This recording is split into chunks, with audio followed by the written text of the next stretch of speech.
आज हजुरहरूलाई मैले ओसिडी को बारेमा जानकारी गराउँछु। ओसिडी चाहिँ भएको व्यक्तिहरूलाई कस्तो हुन्छ भन्दा बारम्बार एउटै सोच चाहिँ दिमागमा आइरहन्छ र त्यो सोचले एकदमै डिस्टर्ब गर्छ। त्यो सोच आइसकेपछि चाहिँ कुनै क्रियाकलाप नगर्दासम्म चाहिँ त्यो सोच कम हुँदैन। जस्तै मलाई के महसुस हुनसक्छ भन्दा मेरो हात फोहोर छ अनि मेरो सोच आउँछ।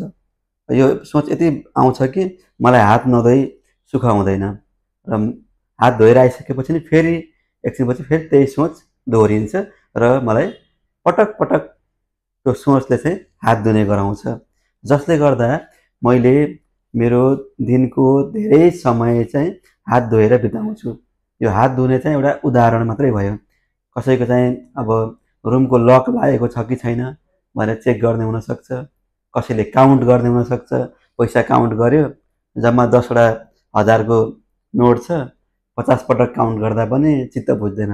गल्ती पो भयो कि 11वटा छ कि कतै 9वटा छ कि भन्ने काउन्ट गर्दाखेरि अब हात धुने भयो।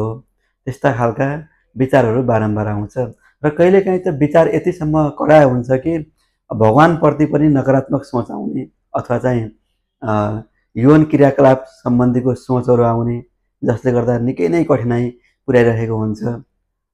यस्तो चाहिँ अब्सेसन एन्ड कम्पल्सिभ डिसअर्डर भन्छ हामीले। यसलाई चाहिँ उपचार गर्दाखेरि निको हुन्छ। यो उपचार थोरै अरू बिमारीभन्दा थोरै डिप्रेसन एङ्जाइटी भन्दा चाहिँ अलिकति लामो समय चल्छ उपचार चाहिँ, तर यो निको हुने उपचार हो। कतिले चाहिँ बानी भनेर पनि रोक्नु भएको हुन्छ। मेरो यस्तै बानी म चेक गरिरहन्छु भन्ने हुन्छ, तर त्यो लेभलमा उहाँहरू डिस्टर्ब हुनुभएको चाहिँ हुँदैन।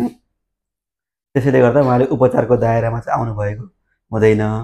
तर के हुन्छ भन्दा यस्ता बिमारीहरू, यस्ता समस्याहरूलाई हामीले उपचार गऱ्यौँ भने चाहिँ हामीले जुन आफ्नो काममा दिनुपर्ने लगाव र हाम्रो त्यो कामले हामीलाई दिनुपर्ने जुन प्रोडक्टिभिटी त्यो चाहिँ एकदमै बढ्छ।